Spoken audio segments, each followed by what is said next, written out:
अस्सलाम वालेकुम क्लास। आज हम पढ़ेंगे एक्सरसाइज 6.4। 6.4 में ये आ जाती है अर्थमेटिक सीक्वेंस ही होगा, लेकिन अब उसके लिए हम सीरीज़ बनाना सीखेंगे कि अर्थमेटिक सीरीज़ क्या होती है और उसका फार्मूला क्या होता है। जिस तरह अर्थमेटिक सीक्वेंस था कि दो टर्म्स को माइनस करें तो डी सेम आता है, इस तरह जो अर्थमेटिक सीरीज़ होती है उसमें दो टर्म्स को पिछली के साथ जो है ना A2 को A1 से माइनस करें तो डी सेम ही आएगा। तो इसको कहेंगे अर्थमेटिक सीरीज। इसमें भी दो बार डी निकालेंगे अगर क्वेश्चन में मेंशन नहीं है, और अगर क्वेश्चन में मेंशन है तो फिर तो एक ही बार डी निकालेंगे। इसी तरह इसका फार्मूला भी होता है कि जो अर्थमेटिक सीरीज है उसका सम जो होता है उसको एस एन कहते हैं, और वो इक्वल होता है n/2 2a1 plus n-1 D. और इसी तरह इसको यूँ भी लिख सकते हैं कि a1 पहली term plus an nth term, दोनों को ऐड करें और n/2 से डिवाइड करें तब भी ऐसा n आता है, लेकिन हम इसको ज़्यादातर इसी को यूज़ करेंगे। ये जो पहला बाद वाला जो फार्मूला है ये हमने सिर्फ और सिर्फ 6.3 के आखिरी क्वेश्चन में यूज़ किया था, capital A1 plus capital AN करके। जब उसमें उन्होंने कहा था कि सम ऑफ n अर्थमेटिक मीन्स निकालें तब हमने ये यूज़ किया, अदरवाइज़ ये यूज़ होगा। हैं ये दोनों एक ही चीज़ है, क्योंकि जब an का अगेन फार्मूला लगाएंगे A1 प्लस n-1 डी, तो वो A1 और A1 मिलके 2a1 बनेंगे और n-1 डी अलग रह जाएगा। ये और ये दोनों एक चीज़ें हैं। अब आ जाते हैं क्वेश्चन कैसे करना है। क्वेश्चन बड़ा इजी है। Find the sum of all integral multiples of 3 between 4 and 97।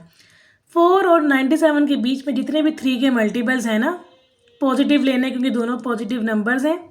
तो हम लोगों ने क्या करना है, 4 तो है नहीं 3 का मल्टीपल, तो 3 भी नहीं हम लिख सकते क्योंकि 4 3 से पहले आता है। हमें इसके और इसके बीच में लिखने हैं। तो अगला है जी 6। 4 के बाद 5 है, 5 भी 3 का मल्टीपल है, 6 है, यानी आपने 3 का टेबल पढ़ना है। 6 9 12 15, आगे चलते चलते 97 तो हो नहीं सकता क्योंकि हमने इसके बीच में लिखने हैं, इन दोनों के बीच में। तो 97 से पहले आता है 96।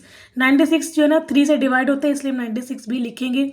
तो एक सीरीज़ बन गई है। इसमें देखिए A1 6 है, जो पहला होता है वो A1 ही होगा, और इन दोनों को माइनस करें 3 आ गया, फिर 12 और 9 को माइनस करें तब भी 3 आ गया। इसका मतलब ये अर्थमेटिक सीरीज़ है। तो अगर अर्थमेटिक सीरीज़ है तो उसका फार्मूला भी ये एस एन वाला लगेगा। लेकिन इस सवाल में जो है ना एन नहीं पता, एन क्या है, क्योंकि कितने टोटल नंबर है ये नहीं पता। तो हम पहले एन निकालेंगे। ये ए एन जो है वो 96 है, ये पता है। तो हमने ये पिछला फार्मूला यूज़ किया 6.2 वाला, और 6.3 में भी हमने ये पढ़ा है। इसमें हमने 96 पुट किया, A1 की वैल्यू डाली और D की वैल्यू डाली, यहाँ से n आ गया 31। अब ये जो n है ना, ये इस फार्मूले को हम जो यूज़ करेंगे, जो ओरिजिनल फार्मूला था, इस फार्मूले में जब हमने ये वैल्यूज़ पुट की हैं तो ये बन गया है जी n की जगह 31, A1 की जगह 6 और D की जगह ये 3, ये जो आया है D की जगह ये 3 डालेंगे और सॉल्व करेंगे तो ये आंसर आ जाएगा। सवाल बहुत ईजी है वैसे। इसी तरह जो इसका क्वेश्चन नंबर 2 है, क्वेश्चन नंबर 2 करेंगे सम द सीरीज़। ये सीरीज थी, इसका सम निकालना है। कितना, कहाँ तक निकालना है, 16। A16 देखिए इन्होंने बता दिया, ये 16वीं टर्म है, ये 16वीं, तो यानी कि n पता लग गया। n क्या है, 16। इस सवाल में n नहीं पता था तो n निकालने के लिए ये फार्मूला लगाया, लेकिन इस सवाल में पता है n क्या है, 16, तो हमें ये फार्मूला अब नहीं लगाना, हम डायरेक्ट s वाला फार्मूला लगाएंगे। जब भी सम का लफ्ज़ आएगा तो आपने ये फार्मूला s वाला लगाना है, ठीक है। तो s वाला जब हमने फार्मूला लगाया तो n की जगह 16 लिखेंगे और A1 जो है ये 3 लिखेंगे, 2 फार्मूले वाला है, प्लस n की जगह फिर 16 -1, और ये जो 2 है दोनों टर्म्स को माइनस किया तो d आ गया। d 2 दफ़ा निकाल लें क्योंकि क्वेश्चन ने बताया ही नहीं गया कि ये अर्थमेटिक है या क्या है, तो आप d 2 दफ़ा निकालें, यहाँ पर वैल्यू पुट करें और s 16 आ जाएगा, ठीक है। नेक्स्ट इसी का ही जी पार्ट है, इसमें भी इन्होंने यही कहा है, सेम पार्ट है लेकिन मैंने करके दिया है। A1 ये होगा, डी से भी निकालेंगे, इसको इसे माइनस करेंगे तो देखिए अंडर रूट है, पहले एलसीएम लेंगे, अंडर रूट 2 मिलके 2 बन जाएगा, 2 2 ज़र 4 -3 ये 1 बन जाएगा, 1/√2 डी आ जाएगा। और अगेन इसमें भी n पता है, n13 है, यहाँ से पता लग रहा है n13 है क्योंकि टोटल 13 टर्म्स हैं। A13 का मतलब है 13th नंबर पे टर्म है, ठीक है। तो यहाँ से अगेन एस का फार्मूला लगाएंगे और आंसर आ जाएगा। सिर्फ ये जो पहला सवाल था उसमें आपने एन ढूंढने के लिए फार्मूला लगाया। नेक्स्ट इसी का जो पार्ट है, पार्ट नंबर 3, उसमें भी यही करेंगे। देखिए इसमें 10 है तो आपने n की जगह 10 लगाना है। A1 जो है पहली टर्म होगी, d निकालने के लिए इन दोनों को माइनस करेंगे, 0.30 आ गया, 2 दफ़ा d निकालें और वही s का फार्मूला यूज़ करें। s n/2, n की जगह 10 रखेंगे, A1 की जगह A1 की वैल्यू और d की जगह d और n की जगह n की वैल्यू और सॉल्व करेंगे। चौथा पार्ट भी सेम है, लेकिन क्योंकि ये आप लोगों ने कभी नहीं पढ़ा, इसको कहते हैं मिक्स्ड नंबर। ये फ्रैक्शन है लेकिन साथ में इसको बोलते हैं 3 होल 1/2। ये मिक्स्ड नंबर है, इसको सॉल्व कैसे करते हैं, 3 2 6 और 1 ऐड करेंगे 7/2, ये असल में बनता है 7/2। तो डी निकालेंगे, जब इसको इससे माइनस करेंगे तो ये बन जाएगा -7/2 + 8 और डी आ गया। अब आगे डी निकालने के बाद सेम है जिस तरह ये क्वेश्चन किया था पार्ट 3, ये सेम है, सिर्फ मैंने डी निकालने का तरीका बताया कि ये जो 3 होल 1/2 इसको सॉल्व कैसे करते हैं, ये इस तरह करते हैं इसका। अच्छा, इसका ये जो पार्ट नंबर 5 है ये भी बड़ा इजी है। देखें, इसमें एन टर्म निकालनी है, यानी एन जो है वो आपका एन होगा, ठीक है। अच्छा, इसमें A1 जो पहली टर्म होगी, डी निकालने के लिए इस बाद वाली को पहले वाली से माइनस करेंगे। ये पूरी 1 है, ये पूरी 1 है, ये A1 है, ये A2 है, ये A3 है। जब माइनस किया तो डी आ गया, तो अगेन फार्मूला लगाएंगे। क्योंकि हमें एन पहले से पता है कि एन ही है, इसलिए एस एन का फार्मूला डायरेक्ट लगा देंगे, साम निकल आएगा, ठीक है। बहुत ईजी सवाल है। आज जी हम नेक्स्ट चलते हैं। अच्छा, ये जो क्वेश्चन है इसका जो पार्ट नंबर 4 है ना, ये बड़ा पेपर में आता है। उसने कहा एन टर्म्स का साम निकालें, एन टर्म्स तक। तो A1 तो ये है, लेकिन जब आप डी निकालेंगे, इसको इससे माइनस करेंगे। जब आपने इसको इससे माइनस किया, ठीक है, तो क्या हो जाएगा बच्चों कि देखें ये है 1 - x और ये है 1 - √x। तो ये जो 1 - x है ना, इसकी फैक्टराइजेशन अगर करें तो ये 1 - √x बनता है और 1 + √x बनता है। ये अगर मैं इसको खोलूँ, और ये वाला भी मैंने ऐसे ही लिख दिया। अब इन दोनों का अगर एलसीएम लें तो एलसीएम में क्या होता है, जो दो चीज़ें सेम होती हैं, ये और ये सेम है, इन दोनों को मैंने एक दफ़ा लिखा और ये एक्स्ट्रा था, इसको मैंने अलग लिखा। दोनों को लिख देंगे और अब एलसीएम लेंगे, इसको इसे डिवाइड करेंगे पूरे से तो 1 आता है, 1 1 ज़र 1। फिर इसको इसे डिवाइड करेंगे तो ये माइनस वाला कैंसिल हो जाएगा और 1 प्लस वाला रह जाएगा, 1 + √x। उसको ऊपर से मल्टीप्लाई करेंगे तो 1 + √x आ जाएगा, और कटिंग की माइनस माइनस कट गया और ये माइनस ओपन किया तो -√x/1 - x डी आ गया। और अब n तो n है, क्योंकि क्वेश्चन में इन्होंने यही कहा कि n टर्म्स निकाले, तो हम सिंपल फार्मूला लगाएंगे एस एन का, n/2 2A1 की वैल्यू ही डाली प्लस n - 1 और d जो हमारा ये निकला तो ये यहाँ पर पुट करेंगे। और अब ये देखें अगेन फिर से वही वाली बात आ गई, एलसीएम जब लेंगे तो ये जो चीज़ है ये 1 - √x और 1 + √x होती है। तो एलसीएम लिया तो ये आएगा, जिस तरह ये ऊपर आया था ना d का एलसीएम, सेम इसका भी वही आएगा। और जब इसको इससे डिवाइड करेंगे तो 1 + √x ऊपर आ जाएगा, 2 ऐसे ही रह जाएगा और ये ऐसे ही रह गया, ये माइनस प्लस माइनस आ गया। और जब इसको इससे किया तो ये दोनों तो सेम ही है, ये पूरा इससे कट गया तो 1 बचा, 1 √x √x, ठीक है। अब ब्रैकेट ओपन कर देंगे, मल्टीप्लिकेशन करेंगे, थोड़ी कैंसलेशन होगी, ठीक है, और ये जवाब आ जाएगा। अच्छा, जो पार्ट नंबर 7 है वो भी सेम है पार्ट नंबर 4 की तरह, सॉरी 6 जो है ना 7 की तरह सेम है। फ़र्क सिर्फ इतना कि यहाँ पर ये प्लस में दे दिया, उसमें ये माइनस में था ना, इसमें प्लस में दे दिया।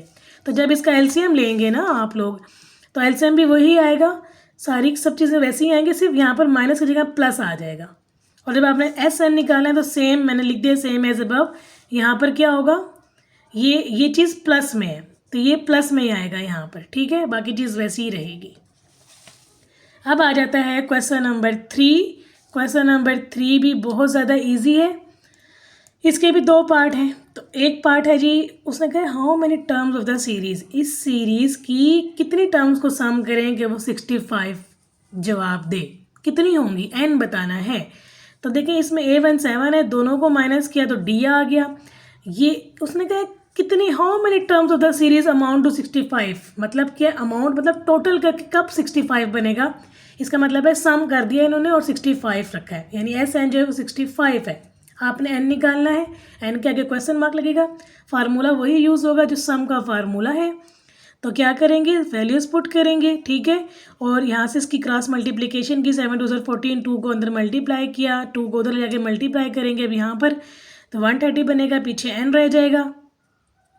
और सॉल्विंग की, ये क्वाड्रेटिक इक्वेशन बन गई, यहाँ से 2 कॉमन लिया और 2 उधर जाके 0 हो जाएगा। ये फैक्टराइजेशन इसकी जब करेंगे तो यहाँ से 2 फैक्टर्स वैल्यूज़ आई हैं, तो नेगेटिव वैल्यू हो नहीं सकती, ना फ्रैक्शन हो सकती है, तो n जो है वो 13 इसका आंसर होगा।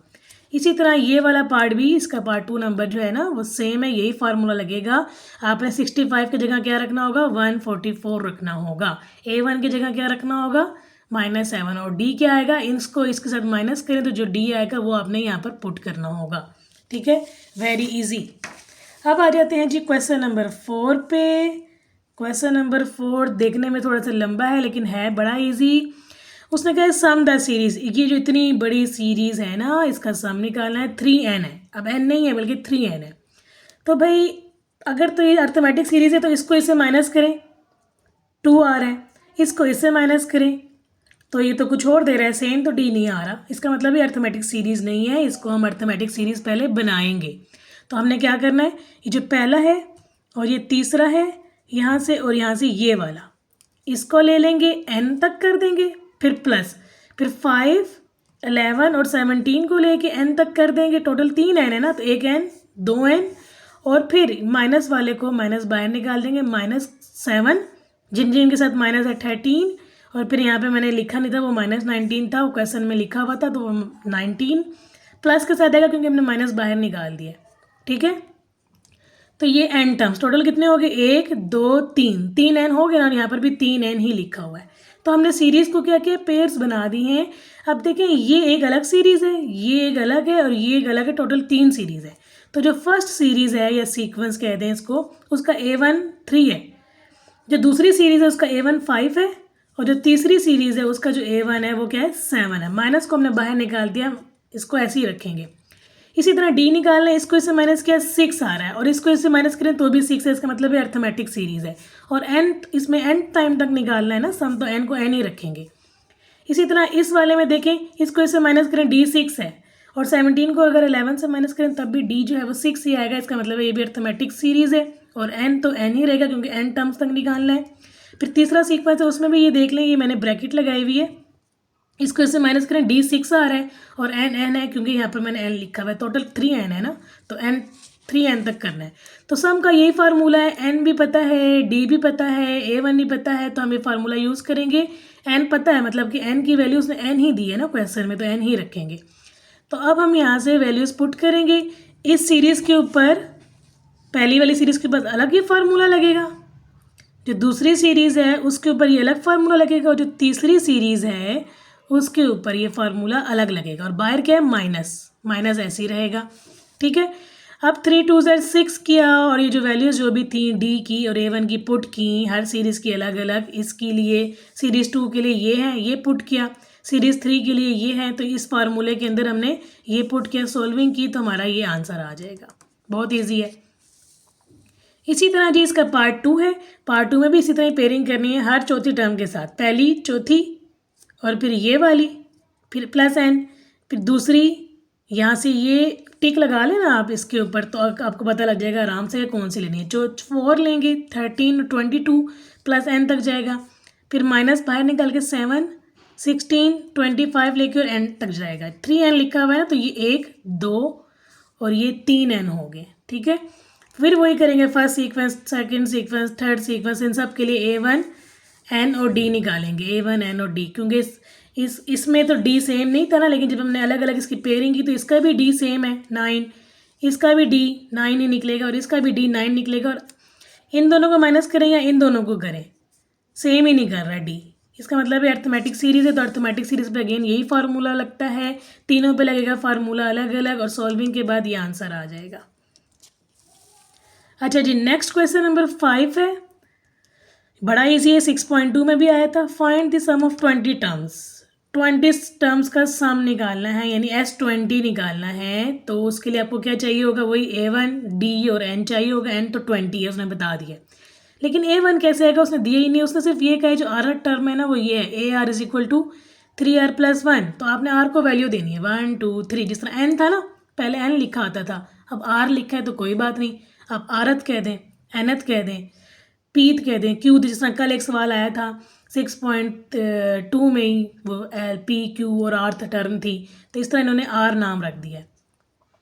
जब मैंने 1 लिख रखा तो ये आंसर आया, जब 2 रखा तो ये बनेगा, जब 3 रखा तो ये रखेगा, इसी तरह से A20 आ जाएगा, हम डॉट्स लगा देंगे। तो हमने सम करना है ना, तो हमने ये वैल्यूज उसमें पुट करनी है। अब इसको इससे माइनस करें तो D आ जाएगा 3, वो D आपने यहाँ पर पुट करना है। N आपको पता है 20, A1 आपको पता है 4 है, इसको सॉल्विंग किया, आंसर। बड़ा इजी सवाल है, पेपर में आता है ये। अच्छा जी, नेक्स्ट बच्चों जी है question number 6, find the series.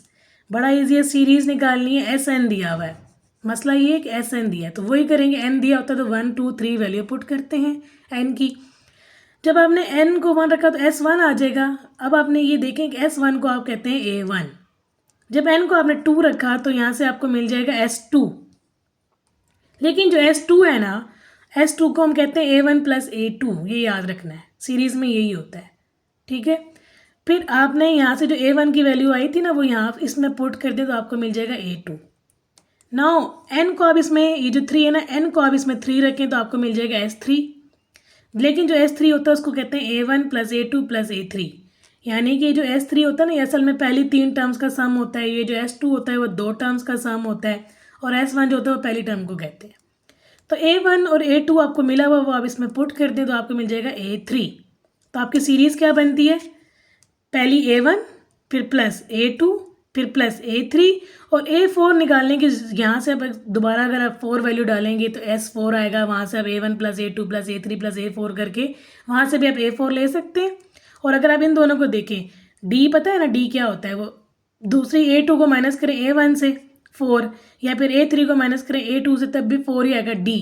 जब D पता लग जाता है तो आपको पता है ना, पहली टर्म में D ऐड करें तो दूसरी टर्म आ जाती है। तो ये जो आपकी टर्म आई 9 में ये D ऐड करें 4 तो 13 आ जाएगा। खुद ही गैस लगा लें, क्योंकि हमें पता है ना कि जो A1 जो A2 होता है वो A1 प्लस D होता है, A3 जो होता है वो असल में A1 प्लस 2D होता है, और A4 जो होता है वो A1 प्लस 3D होता है ना, यही होता है ना। इस तरह भी कर सकते हैं, या इस वाली में ये ऐड करें 4 ऐड करें तो ये आ जाएगा, फिर इस वाली में फिर 4 ऐड करें अगली आ जाएगी, फिर उसमें फिर 4 ऐड करें अगली आ जाएगी। इस तरह भी कर सकते हैं। और इसको इस तरह भी कह सकते हैं कि जो A3 होता है ना, असल में अगर इसको इस तरह से लिखूँ दूसरी तरीके जो मैं कह रही हूँ, तो वो A2 प्लस डी होता है, और A2 जो होता है ना वो A1 प्लस डी होता है। इसी तरह A4 जो होता है ना वो A3 प्लस डी, ये भी होता है, ये भी एक चीज़ होती है। पिछले टर्म में D ऐड करते जाएं, ये भी होता है और ये भी होता है, ठीक है, दोनों होते हैं। अच्छा जी, अब क्वेश्चन नंबर 7 बड़ा अच्छा और इजी और मज़े का क्वेश्चन है, मुझे ये बहुत अच्छा लगता है। इसमें क्या करना है, इसमें ये करना है, उन्होंने कहा है कि the ratio of sum of n terms of 2 series in AP। अब देखें उसने बता दिया कि अर्थमेटिक सीरीज़ है, 2 सीरीज़ है, उनकी जो n टर्म्स हैं वो n टर्म्स वाली 2 सीरीज़ हैं, ठीक है। एक सीरीज़ है 1 2 3 4 तक n तक जा रही है, दूसरी भी 1 2 3 4 कोई और नंबर्स होंगे लेकिन n तक जा रही है। उसकी रेशो लेनी है उनके सम्स की, यानी कि अगर एक का नाम SN है दूसरे का नाम मैं रख देती हूँ SN डैश, तो फार्मूला लगेगा ना SN का n/2 2a1 प्लस n-1d, और इस पर क्या फार्मूला लगेगा 2a1 dash plus n-1d dash. क्योंकि दोनों की टर्म्स क्या है n, तो n सेम रहेगा, n के ऊपर डैश नहीं आएगी, जस्ट A1 और D के ऊपर डैश आएगी, ठीक है। 2 अलग अलग सीरीज है तो डिफ्रेंशिएट करने के लिए ना डैश डाल दिए A1 के ऊपर और D के ऊपर, ठीक है। n सेम रहेगा तो n के ऊपर नहीं डाल सकते क्योंकि उसने n कहा है कि दोनों की टर्म्स जो है वो n ही है। अच्छा, उसने क्या कहा, जो रेशो है ना वो ये है, तो इसको मैंने रेशो बना के यहाँ पे लिख दिया, ठीक है। अब ये n/2 कैंसिल हो गए, और यहाँ से 2 कॉमन लूँ, जब मैंने 2 कॉमन लिया तो यहाँ से 2 खत्म हो गया और यहाँ पर इसके नीचे 2 आ जाएगा, ठीक है। इसी तरह जब मैंने यहाँ से 2 कॉमन लिया तो वो 2 यहाँ से निकला और इसके नीचे आ गया, ठीक है। और ये कैंसिल हो गए और ये वाली चीज़ वैसी नीचे आएगी, ठीक है। अब देखिए उसने क्या कहा है, उसने कहा है कि find the ratio of their 8 terms, उसकी जो 8 टर्म्स है उसकी रेशियो निकाली 8th टर्म्स की। यानी आपने क्या निकालना है A8, क्योंकि जो पहली सीरीज़ है उसका नाम A8 है, जो दूसरी वाली है उसका नाम डैश में है, तो A8 dash is equal to आपने ये निकालना है। और ये जो A8 होता है इसको क्या कहते हैं, A1 प्लस 7D कहते हैं ना, यही पढ़ाया ना कि 8 हो तो 7D आएगा, 8 डैश है तो 7D डैश आएगा, ठीक है। यानी कि आपको 7D चाहिए। यहाँ पर क्या आ रहा है आपका n-1/2d, इसका मतलब है आपने इसको क्या रखना है 7। जब आपने इसको 7 रखा तो ये चीज़ क्या बन जाएगी A1 प्लस 7d, और ये क्या बन जाएगा A1 dash plus 7d dash, ये मैंने लिख दिया। और यहाँ पर मैंने इसको 7 रखा तो यहाँ से क्रॉस मल्टीप्लिकेशन की तो n15 आ गया, अब यहाँ पर 15 डालेंगे तो ये बन गया। तो आपकी जो रेशो है बच्चों, जो उसने मांगी है कि इनकी 8th टर्म की रेशियो निकालें, वो ये आ गई, ठीक है। कितना इजी है। अच्छा जी, अभी जो नेक्स्ट क्वेश्चन है ये भी बड़ा ज़्यादा इजी है, इसको देखें। इसमें वो कह रहे हैं कि S2 S3 S5 are the sum of 2 and 3 and 5 and terms, ठीक है, कि एक सीरीज़ में इतनी टर्म्स हैं, उनका जो सम है उसका नाम S2 है। फिर एक सीरीज़ है उसमें 3n टर्म्स हैं, उसका जो सम क्या है उसका नाम है S3। और एक सीरीज़ है उसमें जो टर्म्स है 5n है, उसको जब सम करते हैं उसका नाम उन्होंने रखा है S5। और AP है, ये बता दिया है। शो डैट हमने ये शो करना है, बड़ा इजी क्वेश्चन है। तो देखिए S2 का क्या मतलब होता है, अगर मैं वो फार्मूला लगाऊँ, वही जो शुरू में पढ़ा है फार्मूला, ये पढ़ा था ना, ये वाला फार्मूला, ये फार्मूला अगर मैं इस पर लगाऊं तो 2n है ना, S2 का उसमें क्या होता है 2n। तो यहाँ पर आपने क्या रखना है, n की जगह 2n, इस फार्मूले में n की जगह रखेंगे 2n। और बाकी फार्मूला वैसे ही रहेगा, जस्ट n की जगह 2n डालेंगे। फिर S3 जब निकालना है, वो 3n टर्म्स है ना, तो n की जगह क्या रखेंगे 3n इस फार्मूले में। इसी तरह जब S5 निकालेंगे तो वो 5n टर्म्स का है ना, तो आपने 5n और 5n लिखना है। ठीक है, ये तीनों पर जब आपने नाम रख दिए तो आपने राइट हैंड साइड लेनी है। राइट हैंड साइड में S3 और S2 की जो वैल्यूज़ हैं उन दोनों को लिख के माइनस करना है। जब माइनस करना है तो मैंने क्या किया, यहाँ से 5 को बाहर छोड़ा, इधर से n और बाई 2 और ये जो 2 है दोनों कॉमन निकाल लिया, n और 2। तो पीछे क्या रह जाएगा, 3 2 6, 3 रह गया। और यहाँ पे 3d और ये 3 मल्टीप्लाई हो गया 9 एंड d बन गया। इसी तरह 3 को इससे मल्टीप्लाई किया और d को भी मल्टीप्लाई किया तो 3d आ गया। फिर यहाँ पर क्या रह गया था 2 2 2 4a1, फिर माइनस प्लस माइनस 2 2 4n और ये d अंदर मल्टीप्लाई हुआ d आ गया। इसी तरह प्लस माइनस माइनस प्लस 2 1 2 और ये वाला d आ गया। अब इसकी सॉल्विंग की है और आंसर आ गया आपका ये। और ये चीज़ क्या है, ये चीज़ S5 है ना, तो आपने इसका नाम रखना है S5। ठीक है, बहुत इजी है ये भी। अब आ जाता है बच्चों, क्वेश्चन नंबर है जी 9। है लंबा है, बहुत ही लंबी एक्सरसाइज है, इसके मैं 2 पार्ट्स बनाऊंगी। एक्सरसाइज 6.4 पढ़े हैं, क्वेश्चन नंबर 9 है, obtain the sum of all integers. उसमें जितने भी इंटीजर्स हैं ना इन द फर्स्ट 1000 इंटीजर्स, जो पहले 1000 इंटीजर्स है ना 1 2 3 4 5 6 काउंटिंग 1000 तक पढ़े, उसमें आपने सम लेना उन सब का। लेकिन कौन से वाले इंटीजर्स लेने हैं जो कि डिविजिबल हैं, ना 5 पर डिविजिबल हो ना 2 पर हो। मतलब 1 से लेकर 1000 तक जितने भी इंटीजर्स हैं आपने वो वाले लेने हैं जो ना 5 के टेबल में आते हो ना 2 के टेबल में आते हो। ठीक है, मतलब आपने क्या लेना है 1, क्योंकि इससे और इससे डिवाइड नहीं होता 1। फिर आपने 3 लेना है, 3 इन दोनों में नहीं होता डिवाइड, लेकिन जो 2 है 2 छोड़ दिया क्योंकि 2 से डिवाइड हो रहा है।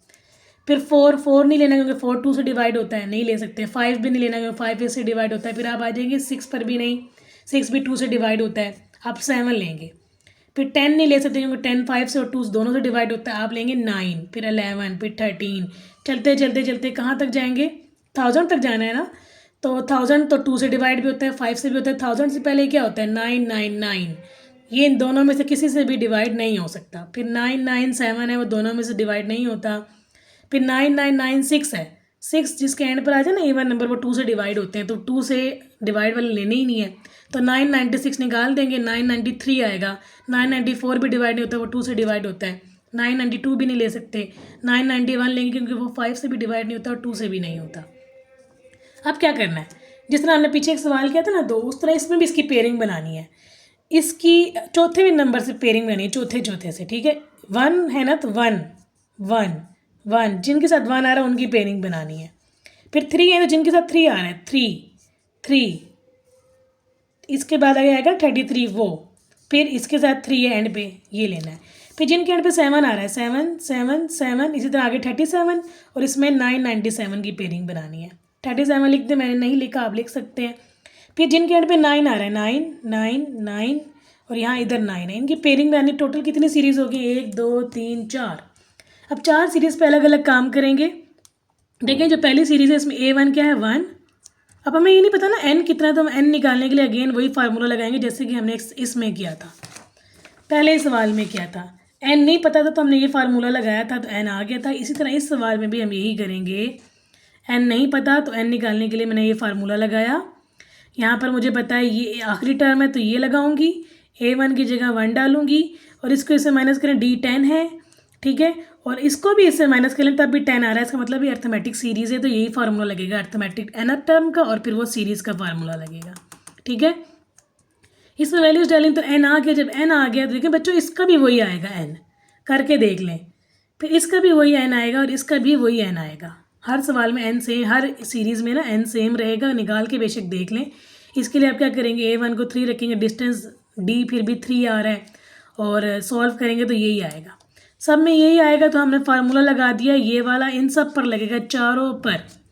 इस पर लगा ये फार्मूला, इस पर भी लगा, फिर इस वाले पर ये लगा, और ये वाली सीरीज़ है इस पर ये फार्मूला लगा। ठीक है, इन सब के लिए जो a1 है वो चेंज होगा। इसका a1 1 होगा, इसका जो a1 है वो 3 होगा, इसका जो a1 है वो 7 होगा, और इसका जो a1 है वो यहाँ पर 9 डालेंगे। ठीक है, बाकी n जो है वो 100 100 100 100 सब में सेम होगा, और बाकी फार्मूला तो वही है।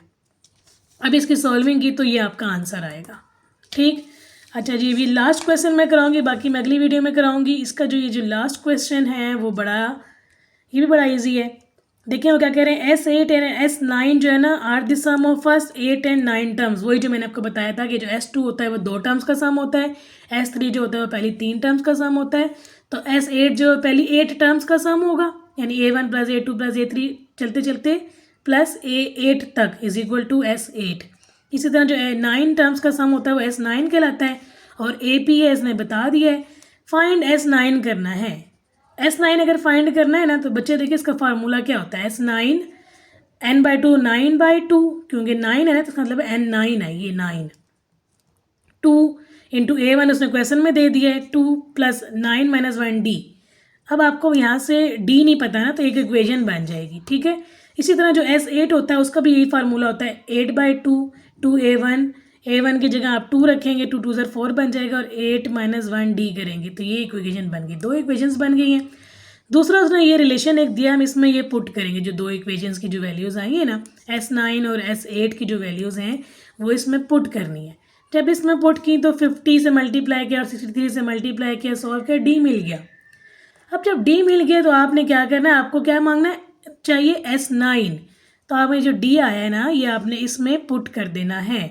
जब आपने D इसमें पुट किया तो आपका क्या बनता है, सॉल्विंग की तो S9 आ गया 126। वीडियो बहुत लंबी हो गई है, आप लोगों ने पूरा देखना है तो आपको सारा समझ आ जाएगा। बहुत ईजी सा चैप्टर है। बकाया क्वेश्चंस मैं नेक्स्ट वीडियो में करवाऊँगी।